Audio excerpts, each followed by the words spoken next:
Halo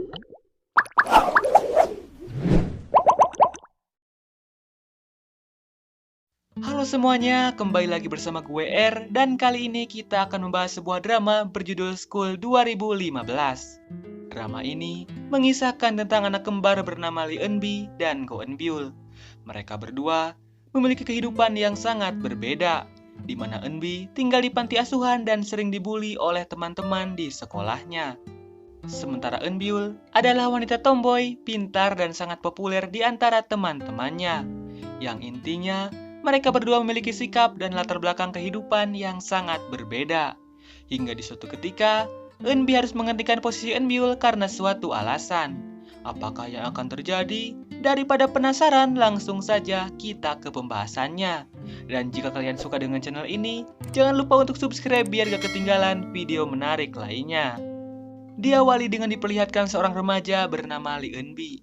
Eun-bi adalah siswa kelas 2 di SMA Tongyongnori. Tampak ia kini tengah diwawancara. Di sini ia mengatakan jika ia tidak ingin pergi ke sekolah. Tapi jika ia tidak pergi ke sana, ia merasa cemas. Dan jika dirinya tidak dapat pergi ke sekolah untuk selamanya, ia berpikir ia akan merindukannya. Setelah mengatakan hal itu, Eun-bi tiba-tiba tertawa dengan anehnya.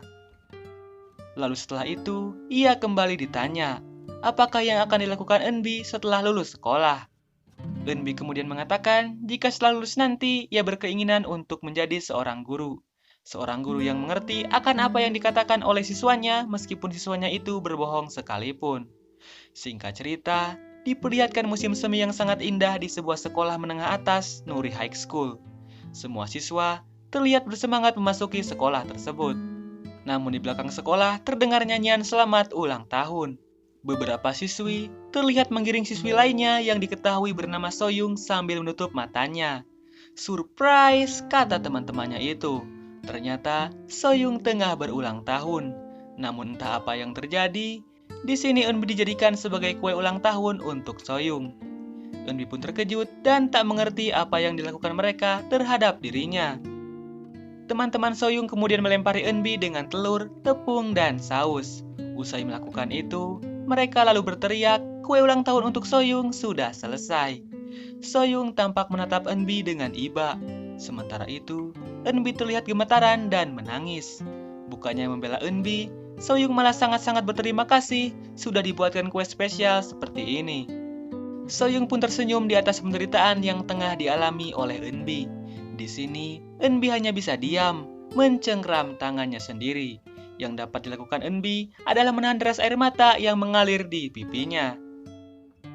Beberapa saat kemudian, pelajaran pertama pun dimulai. Namun Eun-bi terlihat datang terlambat. Ia dengan baju olahraganya segera duduk untuk mengikuti pelajaran. Namun siswi di sebelahnya meminta Eun-bi untuk segera pindah tempat, karena gadis itu mencium bau busuk dari Eun-bi. Soyoung pun menyindir dengan mengatakan ada yang kentut di kelas. Sontak semua siswi tertawa mendengar pernyataan Soyoung barusan. Setelah pelajaran selesai, Eun-bi pun dipanggil ke kantor oleh gurunya. Ibu guru menegurnya karena lagi-lagi Eun-bi memakai pakaian olahraga. Padahal baru kemarin ia mendapatkan peringatan. Eun-bi pun ditanya oleh gurunya ini. Apakah ada siswa yang mengganggumu? Ibu ingin kamu jujur supaya bisa membantu. Namun di sini Eun-bi tidak mengatakan apa yang sebenarnya terjadi. Setelah keluar dari kantor, Eun-bi terlihat berjalan menuju kelas. Namun di sini semua siswi menutup hidung ketika Eun-bi melewati mereka. Eun-bi pun menunduk dan terus berjalan, lalu tiba-tiba ia pun berbalik.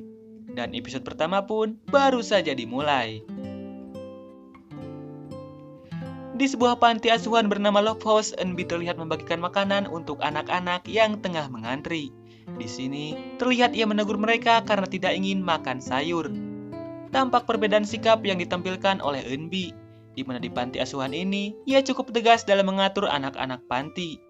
Sementara di sekolah, ia selalu dikucilkan oleh teman sekelasnya. Ketegasannya itu ternyata bukan hanya ditunjukkan di dalam panti asuhan saja. Terbukti ketika ia mendapati seorang anak bernama Rajin yang terluka, ia pun segera mencari tahu siapa yang telah melukainya. Setelah mengetahui siapa pelakunya, ia pun langsung pergi ke rumahnya dan memintanya untuk segera minta maaf kepada Rajin. Di perjalanan pulang, Eun-bi memberikan nasihat kepada Rajin.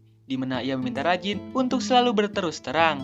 Jika Rajin tidak menyukai sesuatu, katakan saja kamu tidak menyukainya meskipun itu terhadap sahabat Rajin sendiri. Jika ada sesuatu yang tidak benar, katakan saja itu tidak benar. Itulah cara agar mereka tidak seenaknya lagi terhadap Rajin. Rajin pun menurut dan akan selalu mengingat perkataan dari Eunbi barusan. Baginya, Eunbi adalah hadiah yang diberikan Tuhan sebagai ganti ibunya. Setelah sampai rumah, Eunbi segera membacakan dongeng untuk Rajin sampai ia terlelap. Dan setelah itu, tiba-tiba Ibu Panti menghampiri Eunbi. Ia pun mengatakan jika Eunbi kedatangan paket, di mana paket itu sendiri berasal dari kota Gangnam. Si Ibu Panti pun tersenyum lalu berkata, jika paket ini pasti berasal dari seseorang yang selalu mengirim barang buat Eunbi selama ini. Di sini dapat kita pastikan jika Eunbi selalu mendapatkan paket dari seseorang yang berasal dari Gangnam itu. Setelah membukanya, ia mendapati baju putih dan sebuah kartu di dalamnya. Pengirim itu menulis jika dirinya pergi ke mall untuk membeli pakaian buat putrinya. Namun ia teringat akan Eunbi, lalu ia pun membelikannya juga. Di sana tertulis nama pengirimnya yaitu Song Mi-kyung. Bersebelahan dengan kisah Eunbi, diperlihatkan kehidupan di kota Gangnam. Terlihat di suatu keluarga, tampak seorang remaja bernama Go Eun-byul dan ibunya yaitu Song Mi-kyung. Seperti yang kalian tahu, Eun-byul ini adalah kembaran dari Eunbi yang ada di panti asuhan tadi. Tampak sebuah baju putih lengan panjang seperti punya Eunbi sudah dikemas dalam koper. Diketahui, hari ini Eun-byul akan mengikuti tur yang akan diadakan oleh sekolahnya, di mana tempat tujuan dari tur itu sendiri rupanya di daerah Namdo Tongyong, yang tak lain dan tak bukan adalah daerah tempat tinggal Eunbi. Ibunya yang sangat perhatian ini memakaikan Eun-byul sebuah syal, supaya ia tidak kedinginan di saat malam hari. Singkat cerita, sampailah Eun-byul di sebuah lapangan depan sekolahnya. Di sini nampak ia sangat populer dan bahkan memiliki geng cewek-cewek kece, atau disingkat GCCK, di mana anggotanya sendiri adalah Eun-byul, Si-jin, dan Song-jo. Kim Jun-suk yang merupakan wali kelas mereka pun datang dan menyuruh semua muridnya ini untuk diam. Guru Kim hanya ingin mengingatkan mereka hal yang paling penting saat perjalanan adalah keselamatan, dan keselamatan. Jika ada yang sakit dalam perjalanan, mereka perlu memberitahunya agar mereka segera dibawa ke RS. Dan jangan sesekali meninggalkan grup tanpa memberitahunya. Beberapa anak di belakang tampak mengoceh gak penting karena malas mendengar apa yang Guru Kim katakan. Guru Kim kemudian bertanya kepada ketua kelas siapa saja yang tidak hadir. Minjon berkata kalau Gong Taekwang karena alasan pribadi tidak bisa ikut. Sedangkan Han Hee-an ada pertandingan renang yang tengah ia ikuti. Dan di sini kita bisa melihat Eun-byul tampak melihat jamnya dan tersenyum. Entah apa yang membuat dirinya begitu bahagia ini. Di lain cerita, diperlihatkan di sebuah perlombaan renang tingkat SMA. Han Hee-an tampak bersiap di pinggir kolam. Ia melihat ke arah supporter seperti sedang mencari seseorang. Perlombaan pun dimulai, dan di sini Eun-byul mendengarkan siaran perlombaan melalui ponselnya. Han Hee-an berada di jalur ketiga dan Kim Woo-jin berada di jalur keempat saling berlomba untuk mendapatkan posisi pertama. Hingga akhirnya, Han Hee-an lah yang memenangi perlombaan itu. Medali emas pun otomatis ia dapatkan. Eun-byul pun senang mendengar kemenangan Hee-an itu. Singkat cerita, diperlihatkan setelah perlombaan itu. Terlihat Hee-an sedang foto bersama beberapa fans kecilnya. Ia pun teringat akan masa kecilnya dulu bersama seorang gadis, di mana gadis itu meminta medali yang baru saja ia dapatkan. Namun Hee-an tidak memberikannya karena medali itu didapatkan dari turnamen kecil saja. Ia pun berjanji akan memberikannya medali dari kejuaraan nasional. Kembali ke Hee-an dewasa, diperlihatkan ia mengirimi Eun-byul sebuah pesan. Dan ternyata, gadis kecil itu rupanya Eun-byul. Hee-an memberitahu Eun-byul kalau dirinya akan segera ke Tongyong. Manajer Hee-an datang dan menanyakan perasaan Hee-an saat ini. Tentu saja, Hee-an sangat senang hingga ia tidak bisa mengungkapkannya. Si manajer juga menyemangati Hee-an karena besok akan berlomba lagi. Di lain cerita diperlihatkan Song-jo loncat-loncat kegirangan saat keluar dari toilet. Diketahui, ia baru saja tahu tentang kemenangan Hee-an. Namun reaksi Eun-byul biasa-biasa saja. Song-jo pun menebak jika Eun-byul pasti sedang bertengkar dengan Hee-an. Kenapa kalian berdua selalu bertengkar satu sama lain, ujar Song-jo. Setelah keluar dari toilet, Eunbil mendapatkan pesan yang aneh. Wajahnya pun langsung berubah seketika setelah mendapatkan pesan itu. Beginilah bunyi pesan aneh tersebut. Hanya karena itu terjadi di masa lalu, bukan berarti itu tidak pernah terjadi. Di layar tertera nama Jung So-in. Eunbil pun syok dan melepaskan ponselnya dari tangan. Tiba-tiba, Songjo datang dan mengejutkannya. Ia yang melihat ponsel Eunbil terjatuh segera mengambilnya. Namun Eunbil segera merampas kembali ponselnya dan langsung pergi meninggalkan Songjo yang bertanya-tanya. Dalam perjalanan, terlihat Eunbil dan Songjo saling diam membisu. Si Jin yang melihat hal itu bertanya apa terjadi sesuatu. Songjo pun mengatakan jika dirinya pun tidak tahu. Ia kemudian meminta sosis yang dipegang oleh si Jin untuk memberikannya kepada Eunbil. Namun di sini, Eunbil menolak menerima sosis itu. Hingga kemudian, Eunbil pun marah dan menghempaskan sosis itu mengenai rok Songjo. Songjo yang menahan kesal segera membersihkan roknya.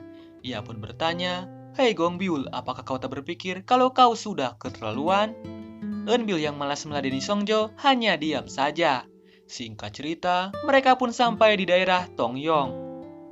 Scene kemudian kembali lagi ke Eunbi yang berada di sebuah panti asuhan. Terlihat Rajin mengompres Eunbi yang sedang sakit. Eunbi menyuruh Rajin untuk berhenti melakukannya karena ia baik-baik saja. Rajin mengecek kembali demam Eunbi yang ternyata masih panas. Di sini, Rajin kemudian berkata, "Kau punya banyak teman di sekolah dan sangat populer di Love House. Tapi ketika kau sakit, aku tak punya siapa-siapa." Eunbi pun terharu dengan kata-kata Rajin barusan. Ia berjanji pada Rajin kalau ia tidak akan pernah sakit lagi. Beberapa saat kemudian, Rajin mendengar suara bel dan ia pun segera menuju pintu untuk mengeceknya. Lalu tiba-tiba, Rajin memanggil Eunbi supaya cepat keluar. Eunbi pun kaget ketika melihat siapa yang datang. Rupanya tanpa diduga, Soyoung and the Gang yang berpura-pura khawatir menjenguk Eunbi yang sedang sakit. Eunbi pun bertanya, bagaimana kalian bisa sampai di sini? Bukannya menjawab, Soyoung malah berkata pada ibu panti kalau mereka seharusnya menjadi sukarelawan di rumah senior. Tapi karena mereka mendengar Eunbi sakit, jadi mereka mengganti tempat menjadi di panti asuhan ini. Selain itu, Soyoung berkata jika dirinya akan meminta ayahnya supaya menjadi donatur di panti asuhan ini. Karena bagaimanapun, di panti asuhan ini terdapat seorang teman yang ia kasihi, yaitu Eunbi. Ibu panti merasa sangat-sangat berterima kasih atas kebaikan yang dilakukan oleh Soyoung. Ia pun mendoakannya supaya Soyoung mendapatkan keberkahan dan rizki yang melimpah. Mereka pun menunduk dan berterima kasih. Sementara Eunbi hanya diam saja memikirkan apa yang akan dilakukan Soyoung CS terhadap dirinya. Malamnya, diperlihatkan Eunbi tengah bertemu dengan Soyoung. Eunbi kemudian menanyakan tentang kebenaran pernyataan Soyoung yang akan meminta ayahnya menjadi donatur di panti asuhan Love House. Soyoung berkata, "Kalau kamu tidak percaya, lihat aja. Sekarang aku akan mengirimi ayahku pesan. Namun karena HP ku ketinggalan, aku pinjam HP kamu dulu." Eunbi yang percaya dengan perkataan Soyoung segera menyerahkan ponselnya. Dan ternyata, alasan Soyoung meminjam HP Eunbi yaitu untuk mengirim SMS ancaman pada teman-temannya. Sehingga mereka akan mengira kalau yang mengirimnya adalah Eunbi sendiri. Dan benar saja, karena salah satu dari mereka langsung marah-marah dan menelpon Eunbi. Jelas saja, hal itu membuat Eunbi kecewa. Sementara Soyoung hanya tertawa dan berkata jika ia kasihan pada anak-anak seperti Rajin yang mengidolakan orang seperti Eunbi. Mendengar hal itu, Eunbi menjawabnya dengan berkata bahwa Soyounglah orang yang paling menyedihkan. Tak terima mendengarnya, Soyoung pun langsung mendorong Eunbi ke tumpukan pipa besi. Perasa nyawanya terancam, Eunbi mengambil kayu yang berada di pinggirnya. Soyoung yang menyadari ada CCTV di sini, segera memancing Eunbi supaya memukulnya. Hingga kemudian, ia membentur rak besi dan membuat kayu yang ada di atas terjatuh dan mengenainya. Namun beruntung, Eunbi segera menolongnya.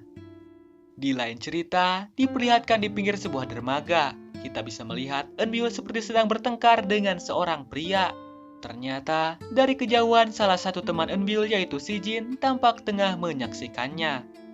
Keesokan harinya, diperlihatkan Eunbi sedang naik kereta gantung bersama teman-temannya. Di sepanjang jalan, ia hanya diam dan mendengarkan musik lewat HP-nya saja. Si Jin yang duduk di sampingnya hendak mengajaknya untuk mengobrol. Namun ia terkejut saat melihat bekas luka di leher Eunbi. Ia pun kembali teringat akan kejadian tadi malam. Setelah sampai, diperlihatkan si Jin ingin menceritakan tentang hal yang ia lihat semalam pada Songjo. Namun tiba-tiba, ia tidak jadi mengatakannya. Sementara itu, diperlihatkan kini Eunbyul sedang minum kopi di sebuah kafe. Ia yang terlihat sangat cemas, kemudian menelpon Love House dan meminta nomor telepon Eunbi. Saat menelpon, tanpa diduga ternyata Eunbi ada di kafe ini dan bekerja sebagai kasir. Karena tidak ada jawaban, akhirnya Eunbyul menutup telepon dan meninggalkan kafe ini. Di lain sisi, diperlihatkan Songjo tampak sedang mendandani si Jin di kamar mandi.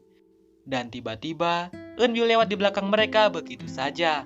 Setelah melihat Eunbyul, Songjo segera mengajak si Jin untuk keluar dari kamar mandi.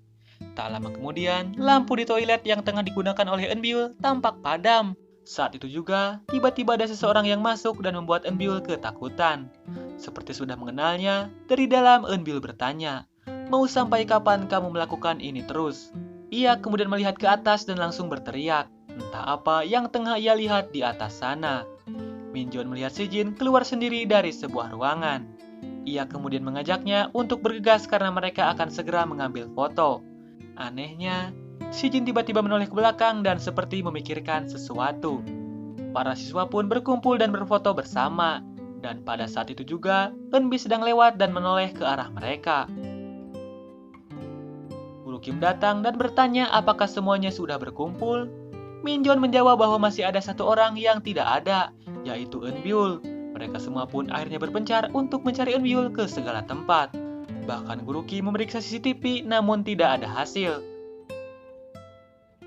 Songjo dan si Jin yang panik segera mengecek ke toilet terakhir kali mereka bertemu dengan Eunbyul. Namun tetap saja mereka berdua tidak dapat menemukannya. Guru Kim bertanya apakah ada perkataan atau perbuatan Eunbyul yang aneh sebelumnya. Akhirnya si Jin bercerita mengenai apa yang dilihatnya semalam tadi. Di rumah, Ibu Eunbi khawatir karena saat ditelepon HP anaknya itu tidak aktif. Ia pun segera menelepon Songjo untuk memastikannya. Betapa kagetnya ia ketika mendengar kabar jika Eunbyul telah menghilang. Saat itu juga, dengan tergesa-gesa ia pergi ke tempat wisata Eunbyul. Bahkan saat mengeluarkan mobil, ia tak sengaja menabrakkan bagian belakang mobilnya ke tembok. Di lain cerita, Ian yang sedang bersiap-siap untuk perlombaan renangnya tiba-tiba mendapat telepon dari Songjo yang mengabarkan tentang Eunbyul yang hilang. Hal itu tentu saja membuatnya khawatir dan memikirkan keberadaan Eunbyul. Hingga saat peluit dibunyikan, ia hanya terdiam dan tak melompat untuk berenang. Begitupun ibunya Eunbyul yang tak kuasa menahan air matanya ketika hanya bisa melihat barang-barang anaknya yang tersimpan rapi di meja. Kembali ke kisah Eunbi, diperlihatkan di depan komite sekolah, Soyoung berakting seperti orang yang syok akibat kejadian malam tadi. Hal itu membuat salah satu guru meminta Eunbi untuk segera minta maaf pada Soyoung. Namun Eunbi menolaknya karena ia merasa tak bersalah sedikit pun. Karena kejadian itu, maka Eunbi akan mendapat hukuman yang berat dari sekolah. Di kantor, diperlihatkan Eunbi sedang menandatangani surat pengunduran dirinya dari sekolah. Ia kemudian meminta pada bu guru bahwa ia ingin belajar untuk terakhir kalinya, sehingga ia tak terlihat seperti orang yang dikeluarkan dari sekolah. Saat masuk ke kelas, Eunbi melihat coretan kata-kata kasar di mejanya. Selain itu, Soyoung CS kembali mengerjainya dengan berusaha melepas pakaian Eunbi dan merekamnya. Mereka melakukannya di balik sebuah tirai, padahal suasana kelas saat itu sedang ramai. Tak ada yang peduli dengan suara teriakan Eunbi. Tampak hanya ada satu orang yang melihatnya dengan iba. Namun ia tak bisa berbuat apa-apa dan memilih untuk diam saja. Setelah kejadian itu, Eunbi segera melarikan diri menuju halaman depan sekolahnya. Di sini, ia langsung membuang name tag-nya itu. Kemudian, diperlihatkan Eunbi menceburkan dirinya ke dalam air. Dan di saat yang bersamaan, terlihat angin menerbangkan debu di meja Eunbi yang terukir tulisan, "Selamat tinggal temanku."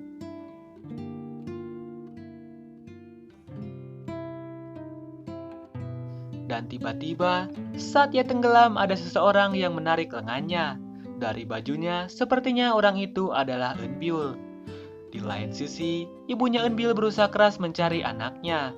Diperlihatkan, ia memberikan selebaran kepada setiap orang yang ia temui di jalan dan di pasar. Setelah si ibu pulang ke rumah, ia tak kuasa menahan air matanya dan merasa semua ini adalah salahnya. Kini, ia hanya bisa menangis sambil melihat foto Eunbyul di selebaran tersebut. Beberapa saat kemudian, tiba-tiba ia mendapat telepon yang mengabarkan mengenai keberadaan anaknya tersebut. Saat masuk ke sebuah ruangan di sebuah rumah sakit, Ibu Enbil tak kuasa menahan air matanya ketika melihat anaknya yang sedang tertidur. Ia hanya mampu berkata, "Terima kasih Tuhan." Perlahan, Enbil membuka matanya. Ia berusaha mengenali situasi di sekelilingnya. Sayangnya, ia tak ingat apapun, bahkan ibunya sendiri. Kemudian, Ibu Enbil diberitahu oleh dokter jika anaknya itu mengalami amnesia karena stres yang dialaminya saat kecelakaan. Dan dokter itu pun tidak mengetahui apakah ini akan berlangsung sementara ataukah selamanya. Mendengar kata-kata itu, Ibu Enbil hanya bisa tertunduk lesu. Singkat cerita, diperlihatkan si ibu tengah mengambil mobil sedangkan Enbil menunggunya di ruang tunggu. Tiba-tiba, tanpa diduga Soyung lewat, dan ia mengira bahwa itu adalah Enbi. Namun di sini, Enbil sama sekali tidak mengenalinya. Merasa kesal, Soyung kemudian menjambak rambut dari Enbil. Dan saat itu juga, si ibu datang dan langsung memarahinya. Bahkan ia mengancam akan melapor polisi atas tindakan Soyung barusan. Merasa takut, Soyung pun minta maaf dan berkata bahwa ia telah salah orang.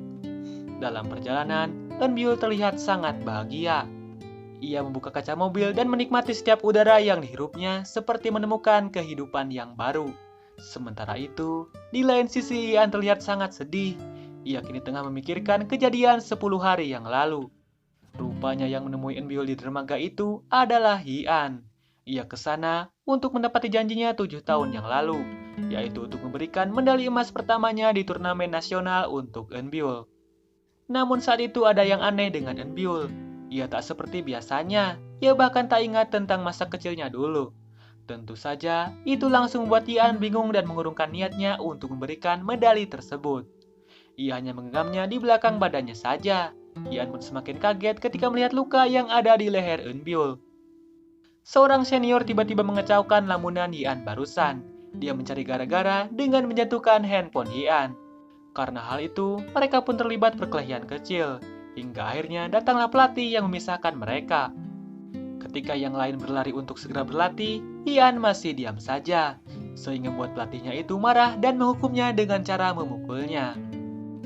Di rumah sakit, kita melihat Taekwang yang sedang bermain-main. Dia melompat dari atas dengan berpegangan pada sebuah alat yang ia buat layaknya orgil.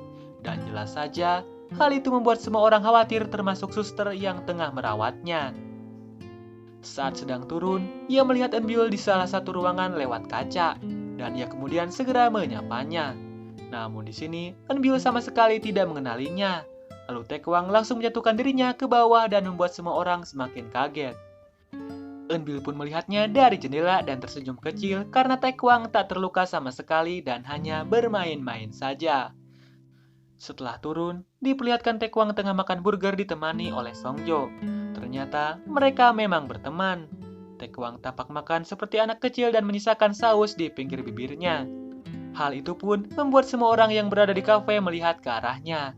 Dan tentu saja, itu membuat Songjo risih dan bergegas pergi meninggalkannya. Namun Taekwang bercerita bahwa Enbyul ada di rumah sakit ini sekarang. Mendengar hal itu, Songjo pun segera menelepon Ian dan tak lama kemudian, Ian sampai di depan rumah sakit. Ia bahkan tak mendengar dan melihat keberadaan Songjo. Ia hanya berlari tergesa-gesa untuk bertemu dengan Enbyul. Saat mereka bertemu, Enbyul sedang membeli minuman dan dompetnya terjatuh. Ian kemudian segera mengambilkan dompetnya itu. Namun Enbyul yang tak mengenalinya hanya berterima kasih lalu berjalan pergi begitu saja. Ian yang keheranan segera mengikutinya. Dan di dalam lift, ia hanya memandangi Enbyul.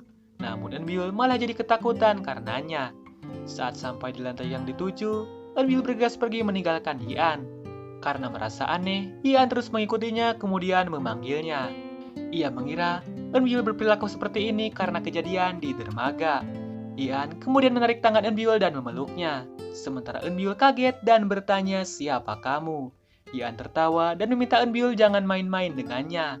Dan dari kejauhan datanglah Songjo. Mereka bertiga pun duduk di atas kasur. Enbyul bercerita kalau ia kehilangan ingatannya. Bahkan ia tak ingat akan dirinya sendiri. Kemudian ia berkata, "Terima kasih kalian sudah datang. Pasti kalian sangat dekat denganku kan?" Songjo dan Ian pun serentak menjawab. Beberapa saat kemudian, Songjo pamit pergi karena ia ada jadwal, begitupun dengan Yian. Namun sebelum keluar dari ruangan itu, Yian kembali menghampiri Enbiul dan berkata, "Ketika ingatanmu sudah kembali, segera beritahu aku apakah kita ini dekat atau tidak." Singkat cerita, Enbiul pulang ke rumahnya. Terlihat ia sangat takjub melihat suasana rumahnya ini. Saat masuk ke kamarnya, ia sangat tidak percaya bahwa ia yang merangkai mainan di mejanya. Ia sangat nyaman di tempatnya yang sekarang ini. Tiba-tiba, saat ia membuka tasnya, ia melihat sebuah buku bertuliskan Secret Note. Saat akan membukanya, ibunya memanggilnya turun untuk segera makan. Sebelum tidur, mereka melihat foto-foto Enbiul ketika masih kecil. Kemudian Enbiul bertanya mengapa tidak ada fotonya ketika masih bayi. Ibunya pun menceritakan bahwa Enbiul diadopsi ketika berusia 5 tahun. Dulu Enbiul pun sudah mengetahuinya dan mereka tetap hidup seperti ibu dan anak yang sebenarnya. Mendengar hal itu, Enbiul pun tersenyum senang dan tak terasa waktu sudah sangat larut malam. Si ibu menyuruh Enbiul untuk segera tidur di kamarnya. Namun tak seperti dulu, tiba-tiba Enbiul ingin tidur bersama ibunya. Mereka pun akhirnya tidur bersama. Keesokan harinya, Enbiul berdiri di depan sekolah dengan kebingungan. Tak lama kemudian, datanglah Taekwang. Dari kejauhan, terlihat geng abang jago yang seperti tidak suka dengan Taekwang segera pergi menjauhinya. Enbiul yang tak ingat pernah bertemu dengan Taekwang sebelumnya, hanya memberikannya salam dan berjalan menghindar. Saat itu juga, datanglah Songjo dan Si Jin. Songjo pun langsung merangkul Enbiul dan menyapa Taekwang. Mereka pun masuk ke dalam kelas bersamaan. Di dalam kelas, Enbiul kebingungan melihat teman-temannya. Tak ada satupun yang ia kenali. Bahkan ia pun tak tahu di mana tempat duduknya sendiri. Sebagai sahabatnya, Songjo menjelaskan kejadian Enbiul kepada semua teman-temannya. Anak-anak pria merasa kagum karena baru pertama kali melihat orang yang amnesia secara nyata di depannya. Mereka pun terus bertanya pada Enbiul. Hingga kemudian Minjon datang dan menyampaikan pesan bahwa Guru Kim memanggilnya ke kantor. Di kantor, Guru Kim menceritakan bahwa ia memanggil Enbiul karena merasa khawatir. Namun ia merasa lega ketika melihat Enbiul terlihat lebih bahagia sekarang. Guru Kim juga minta Minjon untuk membantu Enbiul ke depannya. Selesai menemui Guru Kim, mereka berdua berjalan di koridor. Saat itu, Enbiul tiba-tiba teringat sesuatu, yakni kejadian ketika Enbiul berjalan di koridor dan dijauhi oleh para siswi lainnya. Rupanya Enbiul yang sekarang itu adalah Enbi. Ia pun terdiam karena masih agak bingung dengan apa yang terlintas di pikirannya tersebut. Beberapa saat kemudian, di dalam kelas Guru Kim memberikan laporan hasil belajar. Satu persatu muridnya tampak dipanggil ke depan. Saat giliran Enbiul yang ke depan, Guru Kim mengumumkan bahwa Enbiul lah yang mendapat peringkat pertama. Mendengar hal itu, Enbiul pun langsung tersenyum bahagia.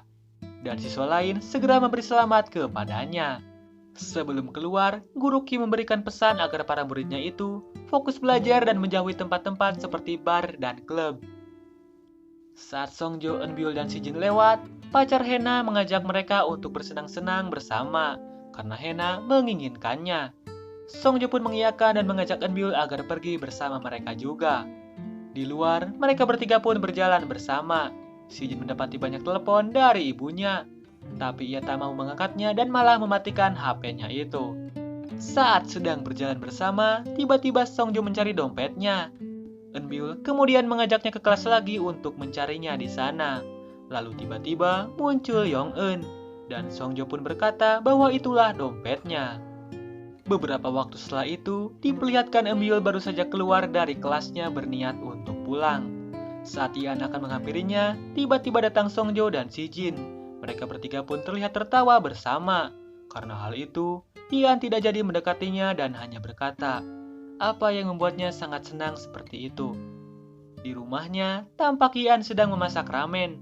Ternyata, ia berasal dari keluarga sederhana.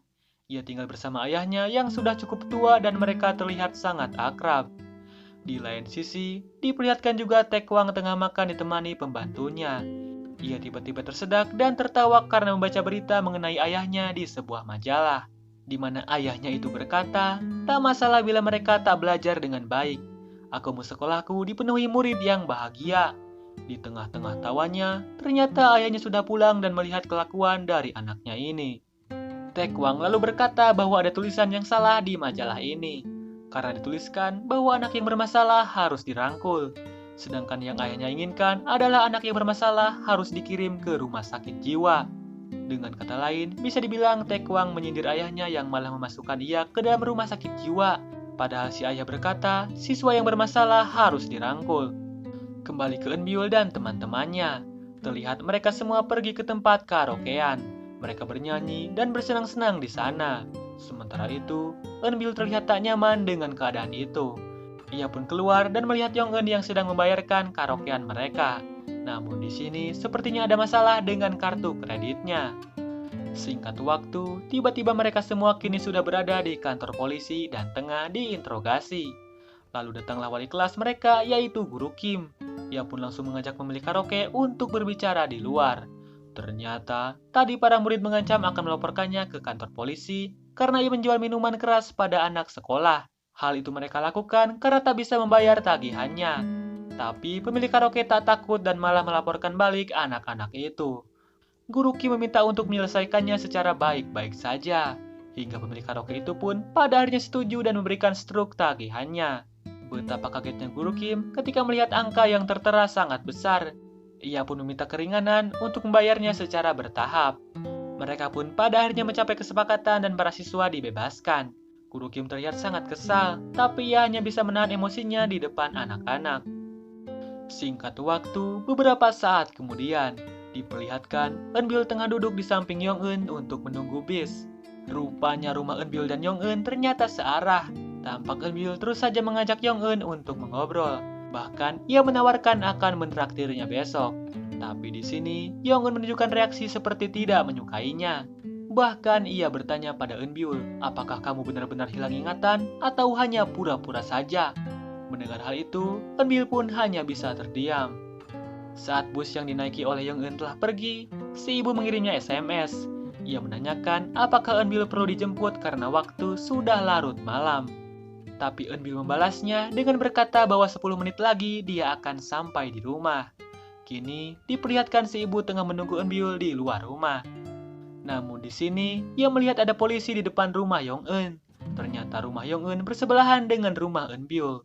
Ia pun bertanya, ada apa ini bu? Ibu Yong-eun menceritakan kalau beberapa perhiasan di rumahnya tiba-tiba hilang. Dan ia menduga kalau pembantunya lah yang telah mencurinya. Tak lama kemudian, Eunbyul akhirnya datang. Ia pun langsung berlari memeluk ibunya sambil tersenyum. Keesokan harinya, jam masih menunjukkan pukul 5 pagi. Tapi Eunbyul tiba-tiba terbangun. Ia pun memutuskan untuk olahraga pagi. Kebetulan saat keluar, Yi-an sedang lari pagi. Yi-an pun menyapanya dan bertanya Eunbyul mau pergi kemana. Eunbyul pun menjawab kalau ia akan olahraga pagi. Yi-an pun keheranan karena biasanya Eunbyul selalu susah bangun pagi. Bahkan ia sering pergi ke sekolah tanpa mencuci muka terlebih dahulu. Singkat waktu, mereka berdua pun pada akhirnya berolahraga bersama. Saat di sekolah, diperlihatkan Eunbyul tengah berusaha membuka lokernya dan dibantu oleh Songjo. Di sini, ia sama sekali tidak tahu apa kode gemboknya itu. Songjo lalu bertanya-tanya barang apa yang ada di dalam loker itu. Eunbyul berkata, ia juga tidak mengetahuinya. Sementara itu, di ruang konseling, Yong-eun sedang diinterogasi oleh polisi. Ia ditanyai mengenai kasus hilangnya perhiasan ibunya. Yong-eun awalnya mengelak dengan berkata tidak mengetahui apa-apa. Tapi setelah polisi itu menunjukkan video ketika dirinya tengah menjual perhiasan di toko emas, akhirnya ia pun mengaku. Polisi itu pun kembali bertanya, di mana perhiasan yang lainnya ia simpan. Scene kemudian kembali ke kelas. Tampak Yong-eun bersama seorang guru datang dan meminta agar loker Eunbyul segera dibuka. Namun Eunbyul sendiri tidak bisa membukanya karena ia tidak mengetahui kodenya.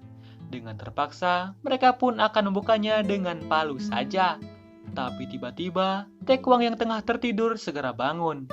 Ia pun langsung memukul gembok itu dengan kursinya hingga terbuka. Saat loker berhasil terbuka, tampak sebuah kotak terdapat di dalamnya. Dan saat Eunbyul membukanya, ternyata itu adalah perhiasan ibunya Yong-eun. Melihat hal itu, Guru Kim langsung meminta Eunbyul untuk berbicara dengannya di kantor. Sesaat sebelum Guru Kim menarik tangan Eunbyul untuk mengajaknya pergi, tiba-tiba saja Yi-an terlebih dahulu menarik tangan Eunbyul dan membawanya pergi menjauh dari mereka semua. Dan episode 2 pun selesai di sini. Dalam dua episode ini ceritanya masih cukup membingungkan, seperti apa sifat dari Eunbyo sebenarnya. Kenapa perhiasan ibu Yong-eun berada di lokernya? Apakah Eunbyo telah mati karena menyelamatkan Eunbi? Dan masih banyak lagi pertanyaan-pertanyaan yang belum terjawab. Jika kalian merasa drama ini seru untuk dilanjutkan pembahasannya, silahkan komen saja di kolom komentar yang telah disediakan. Mungkin sekian dulu alur dan pembahasan drama School 2015 Who Are You. Jika kalian berkenan, silahkan subscribe aja biar gak ketinggalan bila ada updatean mengenai drama-drama lainnya. Thanks for watching and see you on the next episode.